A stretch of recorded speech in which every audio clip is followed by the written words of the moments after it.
Assalamu alaikum students, I am Faiza Fahim. Here I am to teach you maths class 9th. Students, आज हम अपना new chapter start करने जा रहे हैं, चैप्टर नंबर 4, जिसका नाम है algebraic expressions and algebraic formulas. आज हम इसका फर्स्ट पार्ट करेंगे अलजेब्रिक एक्सप्रेशंस। तो देखते हैं कि अलजेब्रिक एक्सप्रेशंस क्या होते हैं। स्टूडेंट्स, अलजेब्रिक एक्सप्रेशंस को डिस्कस करने से पहले हम ये देखेंगे कि अलजबरा क्या होता है। तो students, algebra include numbers, variables, constants, equations and expressions. Students, it involves the arithmetic operations of addition, subtraction, multiplication and division within the algebraic expressions. अब यहाँ पर ये जो अलजेब्रिक एक्सप्रेशंस हैं, अलजेब्रिक एक्सप्रेशन कॉम्बिनेशंस होते हैं डिफरेंट टर्म्स का, जिन्हें हम सेपरेट करते हैं by minus, plus, division and multiplication sign से। अब यहाँ पर ये टर्म्स क्या होती हैं? तो टर्म्स यहाँ पे स्टूडेंट्स कोई भी नंबर हो सकता है, कोई भी कांस्टेंट हो सकता है, कोई भी constant multiply by a variable हो सकता है। तो इन टर्म्स को हम जो है जब कॉम्बिनेशन करते हैं इनका प्लस माइनस साइन के साथ, हमारे पास अलजेब्रिक एक्सप्रेशन आती है।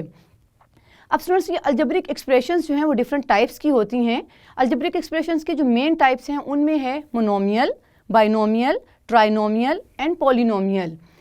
स्टूडेंट्स, ये जो मोनोमियल है, इनके नेम से यहाँ पर पता चल रहा है कि मोनो का मतलब है वन और नोमियल का मतलब है टर्म्स। बाइनोमियल में है टू और नोमियल का मतलब है टर्म्स। इसी तरह से पॉलिनोमियल में पॉली का मतलब है मैनी और नोमियल का मतलब है टर्म्स।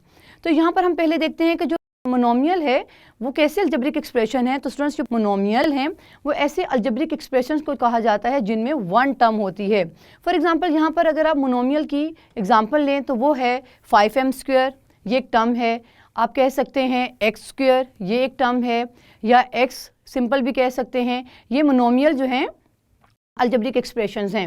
इसी तरह से हमारे पास जो बाइनोमियल अलजेब्रिक एक्सप्रेशंस हैं, इनकी टाइप्स जो हैं ऐसे अलजेब्रिक एक्सप्रेशंस को कहा जाता है जिनमें टू टर्म्स होती हैं, क्योंकि बाई का मतलब है टू और नोमियल का मतलब है टर्म्स। तो टू टर्म्स वाली अलजेब्रिक एक्सप्रेशंस को हम बाइनोमियल एक्सप्रेशंस कहते हैं। तो बाइनोमियल के जो एग्जांपल हैं उसमें हम x² + y² ले सकते हैं, m + n ले सकते हैं, और इसी तरह से बहुत सी एग्जांपल्स जिनमें टू टर्म्स जो है वो इंक्लूड होती हैं, उन्हें हम बाइनोमियल एक्सप्रेशंस कहते हैं। अब हमारे पास जो मेन हमारा जो टॉपिक है जिस पे बेस करा है वो है पॉलिनोमियल। तो स्टूडेंट्स, पॉलिनोमियल कैसे एक्सप्रेशंस हैं? पॉलिनोमियल जो हैं वो ऐसे अलजेब्रिक एक्सप्रेशंस को कहा जाता है जिनमें बहुत सी टर्म्स होती हैं। ये टर्म्स वन से स्टार्ट होती हैं, वन और मोर टर्म्स हो सकती हैं इसमें, और मैनी टर्म्स हो सकती हैं। लेकिन ये टर्म जो है वो इन्फिनिट नंबर ऑफ टर्म्स जो हैं वो नहीं होती हैं इसमें, बल्कि लिमिटेड नंबर ऑफ टर्म्स जो हैं वो यूज़ होती हैं। पॉलिनोमियल में यहाँ पर एग्जाम्पल मैं ले सकती हूँ x² + 1 जो है वो भी एक पॉलिनोमियल है। तो स्टूडेंट्स, यहाँ पर हमारे पास पॉलिनोमियल्स की बहुत सी एग्जांपल्स हो सकती हैं। इसकी फर्दर डिटेल के लिए हम व्हाइट बोर्ड की तरफ चलते हैं। स्टूडेंट्स, आज हम पॉलिनोमियल को जो डिस्कस कर रहे हैं, तो देखते हैं पॉलिनोमियल्स जो हैं वो कैसे अलजेब्रिक एक्सप्रेशंस होते हैं। पॉलिनोमियल्स जो हैं वो ऐसे अलजेब्रिक एक्सप्रेशंस कहा जाता है जिसमें मैनी टर्म्स होती हैं, क्योंकि इसके नाम में पॉली का मतलब है मैनी और नोमियल्स का मतलब है टर्म्स। तो पॉलिनोमियल्स जो हैं स्टूडेंट्स, पॉलिनोमियल्स है वन और मोर टर्म्स, यानी वन से स्टार्ट होता है। वन टर्म भी हो सकती है पॉलिनोमियल में, लेकिन वन और मोर टर्म्स, मोर मतलब ज़्यादा टर्म्स भी हो सकती हैं और वन टर्म भी हो सकती हैं, but not an infinite number of terms. यहाँ इन्फिनिट का मतलब है लिमिटलेस, यानी जिसकी कोई लिमिट ना हो, हम उसे कहते हैं इन्फिनिट, या लामहदूद कहते हैं उर्दू में। तो पॉलिनोमियल ऐसे अलजेब्रिक एक्सप्रेशन नहीं होते जो लिमिटलेस हों, जिनकी कोई लिमिट ना हो, यानी नंबर ऑफ टर्म्स हैं वो चलती जाएं और अनलिमिटेड हों। यहाँ पे स्टूडेंट्स, जो पॉलिनोमियल्स होंगे मैनी टर्म्स तो होंगी उनकी, लेकिन वो लिमिटेड होंगी, बट लिमिटेड। तो यहाँ लिखते हैं लिमिटेड। मैनी टर्म्स का मतलब आपने अनलिमिटेड नहीं समझना है, क्योंकि मैनी टर्म्स का मतलब है कि बहुत सारी टर्म्स होंगी लेकिन लिमिटेड होंगी। कहीं पे जाके ये स्टॉप हो जाएगा, ज़ीरो हो जाएगा, ज़ीरो टर्म आ जाएगी। तो यहाँ पर A0 जो है वो ज़ीरो टर्म को शो कर रहा है, लास्ट टर्म को शो कर रहा है। और यहाँ पर एक कंडीशन है कि जो an है इज़ नॉट इक्वल टू 0। इसको भी देखते हैं, पहले जनरल एक्सप्रेशंस को देख लेते हैं।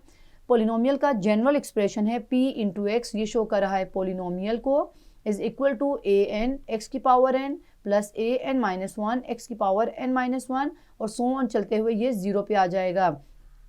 यहाँ पर उसने कहा है कि जो an है उसको 0 को इक्वल नॉट इक्वल टू 0 होना ज़रूरी है, क्योंकि अगर ये इक्वल टू 0 होगा तो हमारी टर्म्स को 0 बना देगा। तो स्टूडेंट्स, यहाँ पर हम देखते हैं अब इस जो हमारे पास एक्सप्रेशन है इसमें ये ए एन क्या है और एन किसको रिप्रेजेंट कर रहा है। तो स्टूडेंट्स यहाँ पर हम देखें where n is equal to highest power of x, n किसको रिप्रेजेंट कर रहा है, हाईएस्ट पावर ऑफ x को। मैं n-1 की बात नहीं कर रही हूँ, मैं सिर्फ n की बात कर रही हूँ। तो n क्या है, हाईएस्ट पावर ऑफ x को शो करेगा। और ये दूसरे नंबर पर इसका ये पॉइंट है कि ये नॉन नेगेटिव इंटीजर होना चाहिए, यानी इसको नेगेटिव नहीं होना चाहिए। पॉलिनोमियल में जो n है जो पावर को शो कर रहा है, इसको पॉजिटिव होना ज़रूरी है, तो इसलिए ये नेगेटिव नहीं हो सकता। तो यहाँ पर स्टूडेंट्स इसको जो बहुत इंपॉर्टेंट पॉइंट है n के बारे में कि ये जो पावर है उसको नॉन नेगेटिव होना चाहिए, नेगेटिव नहीं होना चाहिए। तो और तीसरी इसकी बात है कि जो n है जो पावर है उसको वो क्या है, वो क्या शो कर रही है, डिग्री ऑफ द पॉलिनोमियल को शो कर रही है, यानी कि पॉलिनोमियल कितनी डिग्री का है। अगर फॉर एग्जांपल यहाँ पर एक पॉलिनोमियल में लिखती हूँ 3x³ + 2x + 1, तो ये एक पॉलिनोमियल है, डिग्री बताती है कि जो हाईएस्ट पावर होती है वो डिग्री को शो करती है। यहाँ पे इस पॉलिनोमियल की जो डिग्री है वो क्या है, 3। तो यहाँ पे स्टूडेंट्स हाईएस्ट पावर जो है वो किसको शो कर रही होती है, डिग्री को शो कर रही होती है पॉलिनोमियल की, कि वो कितनी डिग्री का है, ये 3 डिग्री पॉलिनोमियल है। इसके बाद जो है हमारे पास ए एन क्या है, ए एन कॉफिशेंट होता है। यहाँ पर आप देख लें कि जो x है ये एक वेरिएबल है, इसके साथ जो भी नंबर होगा उसको हमने ए एन कहा है। इस वक्त ए एन जो है वो कॉफिशेंट कहलाता है। कॉफिशेंट किसे कहते हैं, ऐसे कांस्टेंट को कहा जाता है जो मल्टीप्लाई होता है by a variable. That is, यहाँ पे एक एग्जांपल लिखी है 8x, यहाँ पर जो 8 है ये ए एन है, जिसको हमने यहाँ पर अपने जनरल एक्सप्रेशन में ए एन कहा है, वो इस वक्त इस एग्जाम्पल में जो है वो 8 है। 8 को हम कॉफिशेंट कहते हैं क्योंकि कॉफिशेंट जो है ऐसे कांस्टेंट को कहा जाता है जो मल्टीप्लाई हो रहा होता है वेरिएबल के साथ। तो ये x वेरिएबल है, उसके साथ जो भी मल्टीप्लाई हो रहा है नंबर, रियल नंबर, उसको हमने कॉफिशेंट कहा है। और ये एक और बात यहाँ पे जो मैंने एरो शो किया हुआ है, ये शो कर रहा है कि ये जो कॉफिशेंट होगा वो क्या होगा, रियल नंबर होगा। रियल नंबर्स को हमने चैप्टर 2 में डिस्कस किया था। रियल नंबर्स जो होते हैं वो कॉम्बिनेशन होते हैं रैशनल और इरेशनल नंबर्स का। तो यानी कि तमाम नंबर्स जो हैं वो रियल नंबर्स होते हैं, एक्सेप्ट उन नंबर्स के जिनमें स्क्वायर रूट के अंदर माइनस आ जाता है, वो रियल नंबर्स नहीं होते हैं। तो स्टूडेंट्स यहाँ पे हम जो भी कॉफिशेंट लेंगे वो कौन सा होगा, रियल नंबर का कॉफिशेंट होगा, उसको रियल नंबर कहा जाएगा। इसके बाद एक और जो पॉइंट है ए एन के लिए वो ये है कि ये लीडिंग कॉफिशेंट भी कहलाता है। ए एन को हम लीडिंग कॉफिशेंट भी कहते हैं अगर हम इसको मल्टीप्लाई करें by highest power of x. जो भी हमारे पास कॉफिशेंट जो है वो हाईएस्ट पावर ऑफ एक्स के साथ मल्टीप्लाई हो रहा होगा उसे हम लीडिंग कॉफिशेंट कहेंगे। डेट इज़, मैं यहाँ पर एक लिखती हूँ पॉलिनोमियल, ये एक पॉलिनोमियल है 4x4 + 2xy 2x³ ये हमारे पास एक पॉलिनोमियल है, 2 टर्म्स का पॉलिनोमियल है और 2 वेरिएबल्स का है। यहाँ पे स्टूडेंट्स जो हाईएस्ट पावर है वो क्या है, 4 है।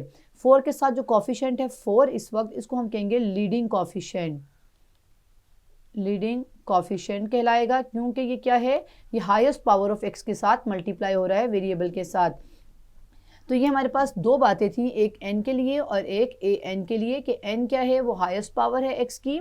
तो स्टूडेंट्स यहाँ पर अगर हम एक्सप्रेशन में देखें तो एक्सप्रेशन में क्या हो रहा है, पहले पावर क्या थी x की, n, फिर क्या हो गई n-1, मतलब कि एक नंबर कम होता जा रहा है। फॉर एग्जांपल यहाँ मैं लेट कर लेती हूँ अपने एक्सप्रेशन में, जो n है वो है 4, तो यहाँ पर मैं x की पावर में लिखूंगी n की जगह पर 4, फिर यहाँ पे n पे लगाएं 4 तो 4-1 3, फिर 4 यहाँ पर प्लेस करें तो 4-2 2, मतलब कि ये रिप्रेजेंट कर रहा है कि हमारी जो पावर्स हैं वो डिसेंडिंग ऑर्डर में हैं, पहले हाईएस्ट थी फिर कम होती गई और इसी तरह से कम होती जाएंगी।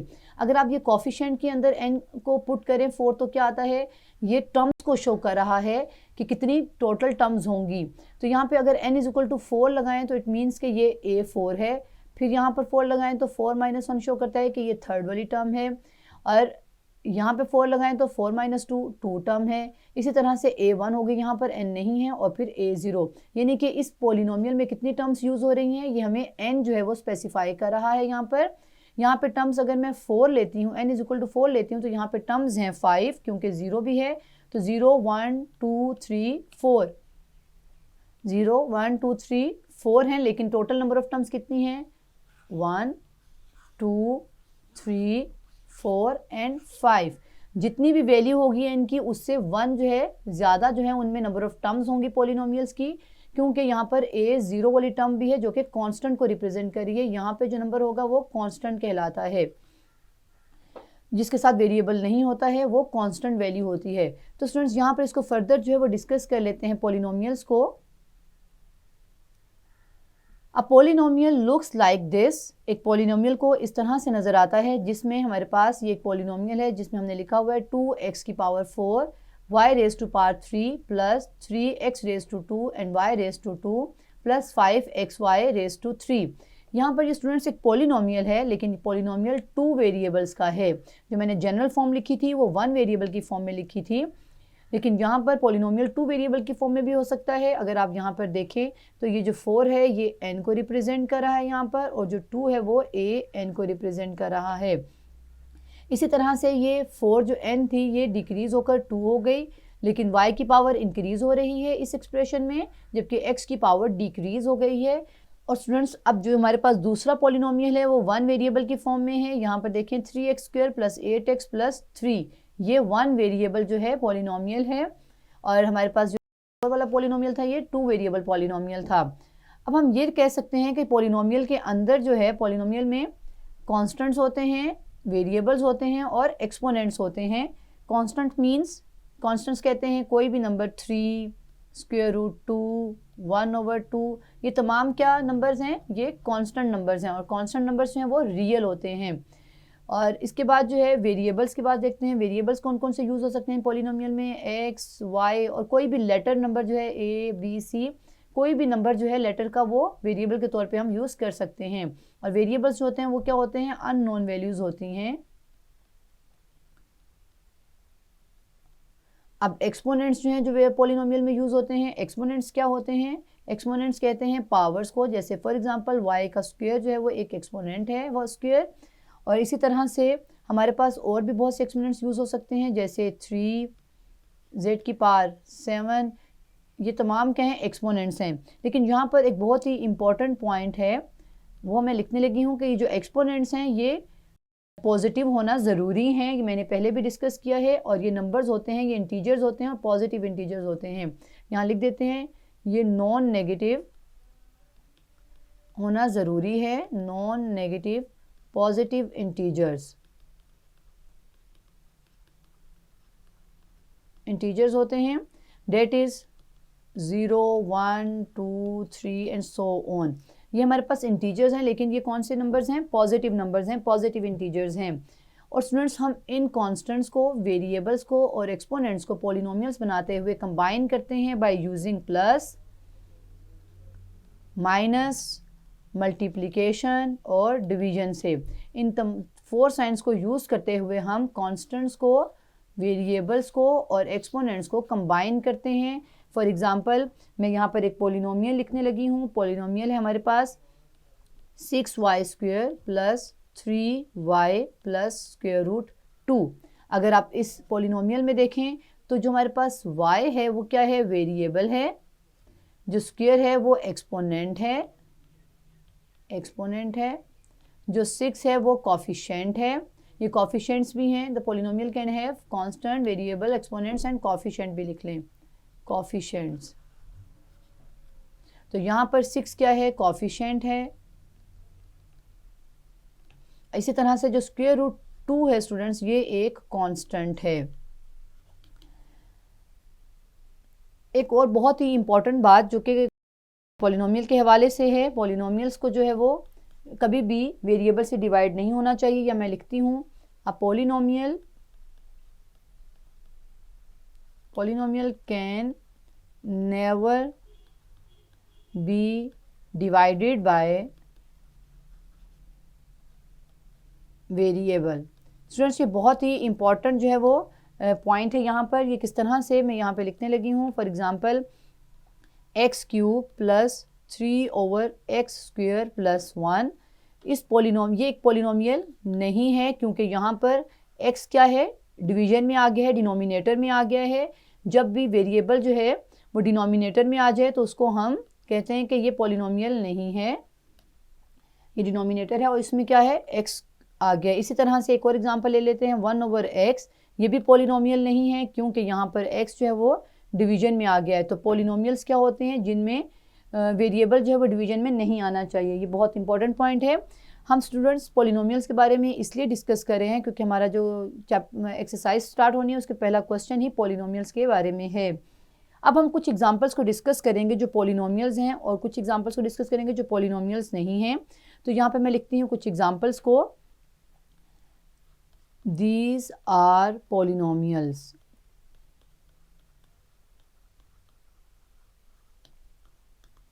ये पॉलिनोमियल्स जो मैं लिखूंगी, जो मैंने ऊपर कंडीशंस आपको जितनी भी बताई हैं उनको देखते हुए लिखूंगी पॉलिनोमियल्स। उन कंडीशंस में ये था कि उन पॉलिनोमियल्स में एक्सपोनेंट का नेगेटिव नहीं होना चाहिए, फ्रैक्शन में जो है वो एक्सपोनेंट को नहीं होना चाहिए। फॉर एग्जांपल यहाँ पे मैं लिखती हूँ जो एक्सपोनेंट है उसको इस तरह से फ्रैक्शन में नहीं होना चाहिए, नेगेटिव फॉर्म में नहीं होना चाहिए, एक्सपोनेंट्स को y इस तरह से। ये हमारे पास पॉलिनोमियल्स नहीं हैं। तो स्टूडेंट्स इन दो चार जो मैंने आपको कंडीशंस बताई हैं इनको देखते हुए मैं यहाँ पॉलिनोमियल्स को बताऊंगी। पॉलिनोमियल एक टर्म भी हो सकती है, जैसे फॉर एग्जांपल 3x, ये एक पॉलिनोमियल है। इसी तरह से जो है 5, ये भी एक पॉलिनोमियल है। कांस्टेंट, एक अगर कांस्टेंट आ जाए सिंगल, वो भी पॉलिनोमियल है। इसी तरह से हमारे पास -7/8y, ये भी स्टूडेंट्स पॉलिनोमियल है। अगर आप ये देखें कि ये नेगेटिव है तो ये पॉलिनोमियल नहीं हो सकता, तो ये गलत है। मैंने आपको जो बताया है वो वेरिएबल के बारे में बताया है, उसके एक्सपोनेंट के नेगेटिव होने का बताया है कि नहीं होने चाहिए। जबकि यहाँ पर -7/8 जो है वो एक कोफिशिएंट है और कोफिशिएंट नेगेटिव हो सकते हैं। तो ये एक पॉलिनोमियल है। इसके बाद जो है हम और भी बहुत सी टर्म लिख सकते हैं। 21w² प्लस यहाँ पर जो w है वो वेरिएबल के तौर पे यूज़ हो रहा है 7v²। ये भी एक पॉलिनोमियल है और ये 2 टर्म्स का पॉलिनोमियल है। ये 1 टर्म पॉलिनोमियल है, ये कांस्टेंट पॉलिनोमियल है। इसी तरह से और भी बहुत सी एग्जांपल्स हैं जिनको हम पॉलिनोमियल्स कहते हैं। अब मैं यहाँ पर कुछ एग्जांपल्स लिखूंगी जो पॉलिनोमियल्स नहीं हैं। These are not polynomials. तो यहाँ पे हम कह सकते हैं 5xy - 2। स्टूडेंट्स ये एक पॉलिनोमियल नहीं है क्योंकि यहाँ पर एक्सपोनेंट में माइनस आ गया है। इसी तरह से 2/x + 1, ये भी एक पॉलिनोमियल नहीं है क्योंकि जो डिवीजन है उसमें वेरिएबल आ गया है। थर्ड कंडीशन में अगर हम देखें तो x की पावर स्क्वायर रूट वाला भी पॉलिनोमियल नहीं है क्योंकि यहाँ पर जो x है उसकी पावर एक्सपोनेंट फ्रैक्शन में आ गया है, जो कि पॉलिनोमियल के लिए अलाउड नहीं है। लेकिन स्टूडेंट्स अगर आप ये देखें, हमारे पास यहाँ पे मैं लिखूँगी ऊपर ही, लेकिन ये हमें अलाउड है कि 3x/8 लिखा हो। 8 जो है वो क्या है, कांस्टेंट है, वो हो सकता है डिनोमिनेटर में लेकिन वेरिएबल ना हो। इसी तरह से ये भी एक पॉलिनोमियल है और √2 भी एक पॉलिनोमियल है क्योंकि ये एक कांस्टेंट वैल्यू है। जबकि जो x है उसके पावर को 1/2 ना हो, लेकिन ये हमारे पास अलाउड हैं। इस तरह के केस में जो अगर ये केस हो तो ये हमारे पॉलिनोमियल्स हैं और ये अलाउड हैं। तो स्टूडेंट्स अब हम जो है वो डिस्कस कर लेते हैं, सेल्फ टेस्ट कर लेते हैं हम कि हमें कैसे पता चल जाएगा कि नहीं कि ये पॉलिनोमियल्स हैं कि नहीं। तो हम यहाँ पर मैं कुछ टर्म्स लिखूँगी, कुछ एक्सप्रेशंस लिखूँगी यहाँ पर जो आपको ये शो करेंगे कि ये पॉलिनोमियल हैं या नहीं। तो स्टूडेंट्स ये आपके सेल्फ टेस्ट के लिए हैं और ये आपकी बुक से लूँगी, सेल्फ टेस्टिंग। यहाँ पर 4 जो हैं एक्सप्रेशंस हैं जिन्हें हम पॉलिनोमियल्स कहेंगे। 3x², जज करेंगे कि पॉलिनोमियल्स हैं एक्सप्रेशंस के नहीं, +5।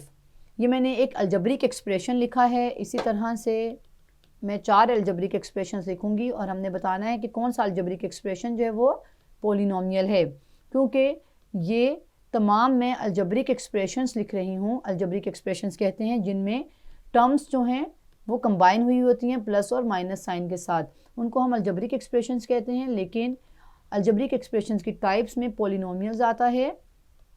तो ऐसी अलजेब्रिक एक्सप्रेशन की ऐसी टाइप्स जिसमें हमने डिस्कस किए हैं कुछ कंडीशंस, अगर वो हों तो वो पॉलिनोमियल कहलाता है, अदरवाइज वो सिर्फ एक्सप्रेशन ही रहता है। तो 3x² + 2x + 8 डिवीजन में हमारे पास 3x + 4। तो स्टूडेंट्स यहाँ पर अगर हम देखें, वो कहते हैं जस्टिफाई करें आप कि ये हमारे पास 4 जो पार्ट्स हैं ये पॉलिनोमियल्स हैं या नहीं। तो हम 1 बाय 1 देखते हैं।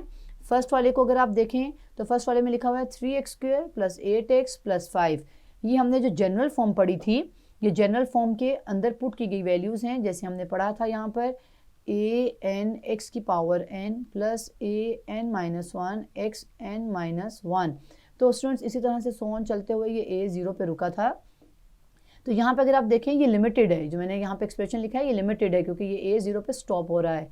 अब यहाँ पे देखते हैं एग्जाम्पल में, तो 3x² यानी पहले क्या पावर थी x², फिर 1 हो गई और फिर कांस्टेंट वैल्यू आई। अगर आप यहाँ पे जनरल को देखें तो यहाँ पर भी इसी तरह से an जो है वो 3 यहाँ पर है, x⁻n मतलब कि 2 है यहाँ पर n, फिर यहाँ पर 2 - 1 1 टर्म है x⁻1 और फिर इसी तरह से a 0 यहाँ पर 5 है। स्टूडेंट्स यहाँ पर जो an-1 है ये नंबर ऑफ टर्म्स को शो कर रहे हैं, यानी ये 0 टर्म से स्टार्ट हुआ है और कितनी टर्म्स हैं इस वक्त इसमें 3। तो स्टूडेंट्स हम कह सकते हैं जो हमारा फर्स्ट ये एक्सप्रेशन है जो हमें दिया है उसने अलजेब्रिक एक्सप्रेशन, ये एक पॉलिनोमियल है, यस लिख देते हैं। अब जो 2 वाला पार्ट है जिसमें x³ + √2x² + 5x - 3, क्या ये पॉलिनोमियल है या नहीं पॉलिनोमियल? तो आप बता सकते हैं स्टूडेंट्स, क्या ये पॉलिनोमियल है हमारा जो सेकेंड वाला पार्ट है? तो यस ये पॉलिनोमियल है। क्यों पॉलिनोमियल है? क्योंकि इसमें वेरिएबल्स की पावर भी पॉजिटिव है और कोई फ्रैक्शन में भी पावर नहीं है और इसके अलावा डिवीजन में भी कोई वेरिएबल नहीं है। और यहाँ पर आप देखें तो जो √2 है यहाँ पर ये एक कॉफिशेंट है और कॉफिशेंट √2 हो सकते हैं क्योंकि कॉफिशेंट कोई भी रियल नंबर है। तो 2 एक रियल नंबर है तो ये इरेशनल नंबर लेकिन ये रियल नंबर है। तो हमने पढ़ा था कि डिस्कस किया था कि जो an होगा वो रियल नंबर होगा। तो यहाँ पर ये √2 जो है वो एक रियल नंबर है, an है, वो x की पावर में नहीं है। तो स्टूडेंट्स ये एक पॉलिनोमियल है, यस। इसी तरह से जो थर्ड पार्ट है अगर आप उसे देखें तो क्या ये पॉलिनोमियल है या नहीं? स्टूडेंट्स ये पॉलिनोमियल नहीं है, ये पॉलिनोमियल नहीं है। क्यों नहीं है पॉलिनोमियल? ये बहुत इंपॉर्टेंट बात है। यहाँ पर अगर आप देखें तो x के ऊपर जो स्क्वायर रूट है ये किसको शो कर रहा है? ये x की पावर 1/2 को शो करता है, एक्सपोनेंट को। तो 1/2 फ्रैक्शन में आ गया है, जबकि हमने पढ़ा है जो एक्सपोनेंट्स हैं उनको क्या होना चाहिए? उनको 1 2 3 की फॉर्म में होना चाहिए और नॉन नेगेटिव होना चाहिए और पॉजिटिव होना चाहिए और फ्रैक्शन के बगैर होना चाहिए। अगर एक्सपोनेंट्स जो हैं वो लाइक एक्सपोनेंट्स इस तरह के होने चाहिए तो उनको हम कहते हैं पॉलिनोमियल्स। तो ये एक पॉलिनोमियल्स नहीं है। जो फोर्थ वाले को देखें तो फोर्थ वाले में हमने पॉलिनोमियल में डिस्कस किया था कि डिवीजन में वेरिएबल को नहीं आना चाहिए। तो यहाँ पे डिवीजन में एक वेरिएबल x यूज़ हुआ है तो ये भी एक पॉलिनोमियल नहीं है। जबकि ऊपर देखें तो वो पॉलिनोमियल है लेकिन अगर आप डिवीजन में देखें तो वो वेरिएबल आ गया है और ये एक पॉलिनोमियल नहीं है। तो हम स्टूडेंट्स कह सकते हैं कि हमारे पास सिर्फ फर्स्ट और 2 पार्ट जो हैं वो पॉलिनोमियल्स के हैं। अब हम जो है एक्सरसाइज 4.1 का क्वेश्चन नंबर 1 करते हैं। तो स्टूडेंट्स एक्सरसाइज 4.1 में हमारे पास जो क्वेश्चन नंबर 1 है, क्वेश्चन नंबर 1 में कहते हैं identify whether the following algebraic expressions are polynomials और नॉट। तो यहाँ पे येस और नो में हमने आंसर देना है। मैं 1 by 1 लिखती हूँ। तो हमारा फर्स्ट है 3x² + 1/x - 5। ये एक अलजेब्रिक एक्सप्रेशन है हमारे पास। हमने इस अलजेब्रिक एक्सप्रेशन को बताना है कि ये पॉलिनोमियल है या नहीं। तो स्टूडेंट्स हम जज करते हैं अपनी कंडीशंस को देखते हुए जो हमने पॉलिनोमियल्स में डिस्कस की हैं। पॉलिनोमियल्स में हमने कहा था कि वेरिएबल हैं उनके साथ कॉफिशिएंट्स होते हैं और वेरिएबल की पावर जो है वो पॉजिटिव होती है हमेशा और फ्रैक्शन में नहीं होती है, डिवीजन में कोई वेरिएबल नहीं आता। तो अगर आप देखें तो फर्स्ट टर्म के बाद जो सेकेंड टर्म है 1/x, x जो है वो डिनोमिनेटर में आ गया है, variable in denominator, variable in denominator. तो हम कह सकते हैं कि ये पॉलिनोमियल नहीं है, नो। पार्ट जो सेकंड है हमारे पास उसमें है 3x³ - 4x² - x² + 3। तो स्टूडेंट्स यहाँ पे भी देख के आप बता सकते हैं पॉलिनोमियल है या नहीं। ये एक पॉलिनोमियल नहीं है। क्यों पॉलिनोमियल नहीं है? क्योंकि यहाँ पर अगर आप थर्ड टर्म को देखें तो थर्ड टर्म में क्या है? √x है और जबकि स्क्वायर रूट जो x है वो 1/2 होता है और साथ में जो x है वो 1 है। अगर आप इन दोनों को कंबाइन भी कर लें इनकी पावर्स को तो बनता है 3/2। तो 3/2 क्या है? वो एक, ये मैंने 1 + 1/2 करके 3/2 बनाया है, क्योंकि दोनों मल्टीप्लाई हो रही हैं, दोनों की बेसिस सेम है तो पावर्स को ऐड कर सकते हैं। तो इसकी मदद से मैंने एक्सपोनेंट के लॉ की मदद से यहाँ पर x की पावर 3/2 लिखा है। तो ये 3/2 जो एक्सपोनेंट है वो फ्रैक्शन में है, पॉजिटिव तो है लेकिन फ्रैक्शन में है, तो इसलिए ये भी एक पॉलिनोमियल नहीं है, क्योंकि पॉलिनोमियल में पावर्स जो हैं वो पॉजिटिव इंटीजर्स होते हैं और बस 1 2 3 4 की तरह होते हैं। अब थर्ड पार्ट देखते हैं। थर्ड पार्ट में हमारे पास है x² minus 3x plus square root 2। Students ये आप बता सकते हैं कि पॉलिनोमियल है या नहीं। ये जो हमारे पास एक्सप्रेशन है ये है पॉलिनोमियल। ये पॉलिनोमियल क्यों है? ये यस है। यस क्यों है? यहाँ पर आपने स्क्वायर रूट को देख के फ़ौरन नहीं कह देना कि ये पॉलिनोमियल नहीं है। स्क्वायर रूट सिर्फ x के ऊपर नहीं होना चाहिए, वेरिएबल के ऊपर नहीं होना चाहिए। कांस्टेंट तो स्क्वायर रूट में हो सकते हैं, क्योंकि हमने कहा है कांस्टेंट और कोफिशिएंट्स हैं वो रियल नंबर्स हैं। कांस्टेंट्स और कोफिशिएंट्स दोनों क्या हैं? रियल नंबर्स हैं। और रियल नंबर्स क्या होते हैं? कॉम्बिनेशन होते हैं रैशनल और इरेशनल नंबर्स का। ये हम चैप्टर 2 में डिस्कस करके आए हैं। तो यहाँ पे स्टूडेंट्स ये पॉलिनोमियल क्यों है? क्योंकि वेरिएबल को अगर आप देखें इसकी पावर क्या है? पॉजिटिव है और फ्रैक्शन के बगैर है, और डिवीजन में भी कोई हमारे पास वेरिएबल नहीं यूज़ हुआ है। और यहाँ पर जो कांस्टेंट है वो स्क्वायर रूट 2 है, तो कांस्टेंट स्क्वायर रूट 2 हो सकता है। तो ये एक पॉलिनोमियल है। अब हमारे पास है फोर्थ वाले में है 3x over 2x minus 1 plus 8। अब हमने इसका बताना है कि ये पॉलिनोमियल है या नहीं, अलजेब्रिक एक्सप्रेशन। तो ये अलजेब्रिक एक्सप्रेशन भी पॉलिनोमियल नहीं है, क्योंकि ये डायरेक्ट हमने देख लिया डिवीजन में वेरिएबल आ गया है। जब डिवीजन में वेरिएबल आ जाए तो वो पॉलिनोमियल नहीं होता है। तो स्टूडेंट्स ये हमारा क्वेश्चन नंबर 1 जो है वो कंप्लीट हो गया है। स्टूडेंट्स आज इस लेक्चर में हमने पॉलिनोमियल्स को बहुत ही डिटेल में डिस्कस किया और हमने देखा कि पॉलिनोमियल्स ऐसे अलजेब्रिक एक्सप्रेशंस को कहा जाता है जिनमें पॉलिनोमियल्स जो वेरिएबल्स हैं उनकी जो पावर है वो नेगेटिव नहीं होनी चाहिए, वो पॉजिटिव इंटीजर्स होने चाहिए, फ्रैक्शंस में नहीं होनी चाहिए और डिवीजन में कोई वेरिएबल नहीं होना चाहिए। तो ऐसे अलजेब्रिक एक्सप्रेशंस को हमने पॉलिनोमियल्स का नाम दिया। और हमने एक्सरसाइज 4.1 के क्वेश्चन नंबर 1 को सॉल्व किया, जिसमें उसमें हमने पूछा था कि कौन से जो एक्सप्रेशंस हैं वो पॉलिनोमियल्स हैं, तो हमने उसमें येस और नो में उसका आंसर दिया। नेक्स्ट लेक्चर में हम रैशनल एक्सप्रेशंस को डिस्कस करेंगे। See you again in next lecture.